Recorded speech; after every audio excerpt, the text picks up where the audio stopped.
Hey guys, welcome back to the shop. It's me, Kyle, the Tool Rambler, and I'm here with another installment of the Craftsman Ratchet saga. So I think I explained how I live here on a farm. We're the fourth generation of my wife's family to live here on this farm. We're very blessed to have that opportunity. And along with an old farm comes a lot of old tools. We have a couple buildings, and I rummage around in those buildings, and every now and then I'll find a bucket or a toolbox full of old rusty tools. This one right here is another Craftsman ratchet. This is one of the Roundhead ratchets. When I found it, I'll just give you, once again, those three beautiful letters. USA, back when Craftsman still made their products in the United States of America.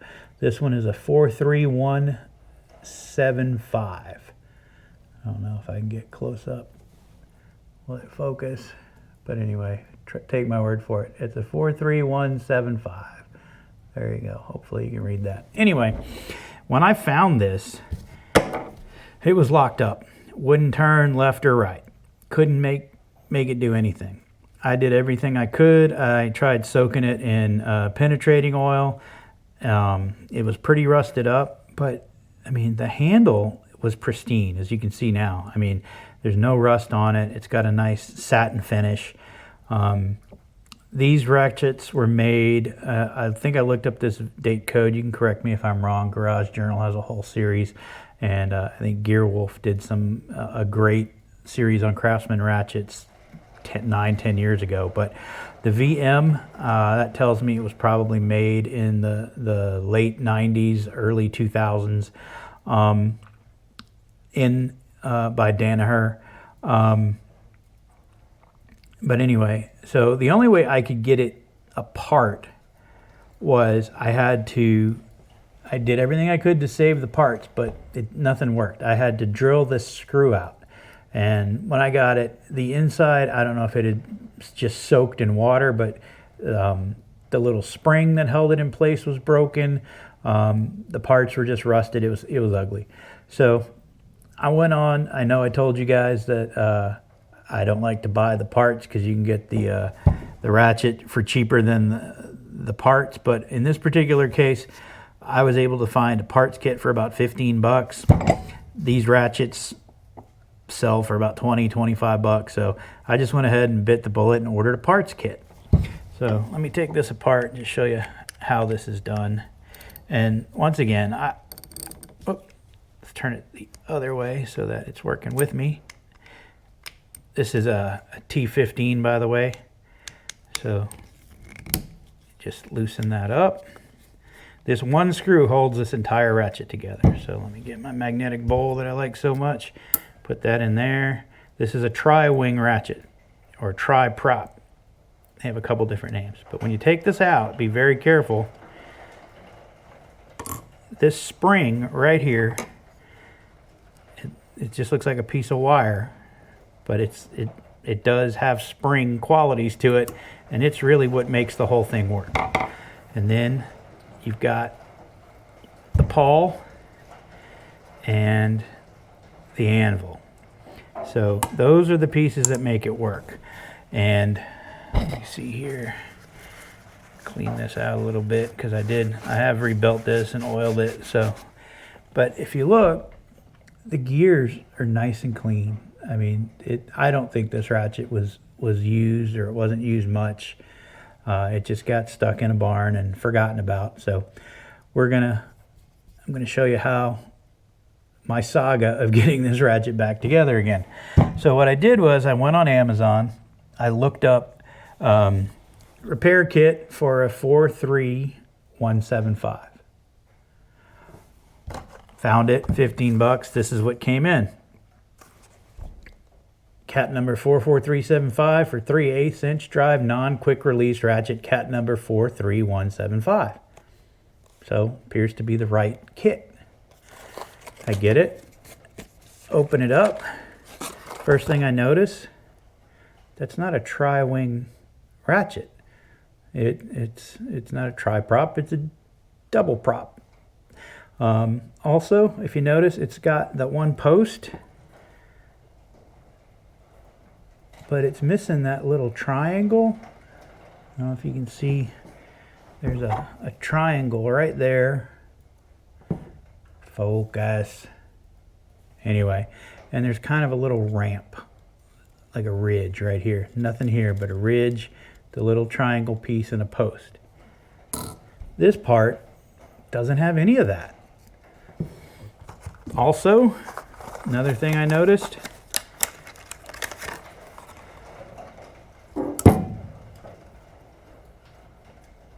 these anvils are completely different. These are not the same anvil. So I put these parts in this ratchet, and you guessed it, didn't work. It would kind of skip, it wouldn't grab, or it would just free spin. Nothing I did made it work. So I went online again, and I found this. It came in a Ziploc bag. The case had been cut open. It didn't have the clamshell. If you notice, it's the same back as this one, but the clamshell top was missing, so I don't know if it was returned or what. But anyway, this one, it's a different part number. This one is a 44378. This one was a 44375. They both say for 3/8 drive non-quick release ratchet, cat number 43715. So what does that mean? I don't know. Maybe there was an earlier ratchet or a later ratchet. I know for a while, after these were made in the US, they shipped them overseas, and there are some Chinese versions of this, and they did use the same part number. So I'm not sure what happened there, but you would think that 44378 came after 44375, but who knows? So I got it, and got the right parts this time, and you probably seen other videos of people doing this, but you start with the Craftsman name facing up, slide it in from the bottom, put your pawl in. You want the teeth facing outward because that's what engages. Get in there. Okay, so we got that put together. Wedge this under here, kind of hold it for me. Then comes the tricky part. You're going to put the spring, that piece has to go in the hole in the pawl. It only goes in one way. Like that. So once you get it in there, you're going to need to get this little spring around the post. So there you go. The instructions are kind of ambiguous. They do have pictures for most of us who don't like to read, but anyway, after that, this little post needs to go inside that little spring. Don't do that. Start again. There. There. Put the spring back in. You got to put it in the right way.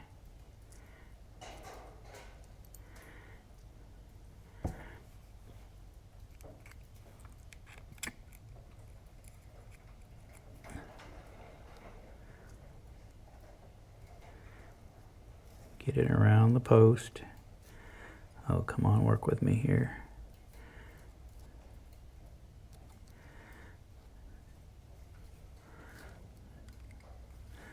You want to hold that down, get this around the post. There we go. So these do need a little bit of lubrication, but because of this hairspring, it's a very delicate mechanism, and if you have a thick grease, it's just going to kind of gum it up. So I'm trying out this. This is a new one from 3-in-1 Oil. It's a multi-purpose PTFE lubricant. It's different than the regular old machine oil. I mean, this is like for sewing machines, stuff like that, but people use it for guns and anything around the house. But I'm going to try this one. Just put a little bit in there. Yeah, I got it everywhere. But anyway, just want to coat that. Then the next part, you want to make sure, clean that up, you get this post inside that spring there. So So where that little loop of a spring is, you've got to get the post in there. Otherwise it will not work. So I like to kind of just line it up, get it on there, see if it'll turn. If it turns too much, you don't have it lined up. Okay, that feels like it's in there. I think I just disengaged it.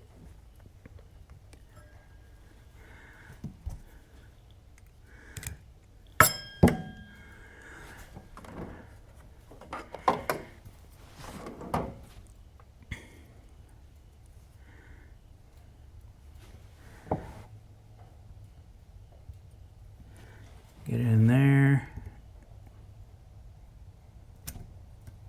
All right, so now we line up the post.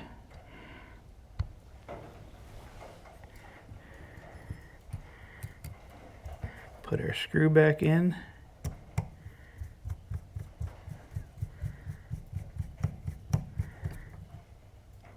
Make sure it reverses. There you go. Let's get some of that excess oil off of there. Make sure this is as tight as we can get it. And there we go. We've rebuilt that ratchet now that we have the right kit. So unfortunately, I had to pay for the kit twice. Luckily, I found the kits pretty reasonable, like 15, 20 bucks a piece. So yeah, I paid more than the ratchet was worth to fix it, but it's the only one I've got, the only one of these tri-wings. I wanted to keep it in my collection. I wanted it to work. So do not order the 44375 if you have this ratchet. Some of them will not have the USA. The grips will be different. They might have some lines here.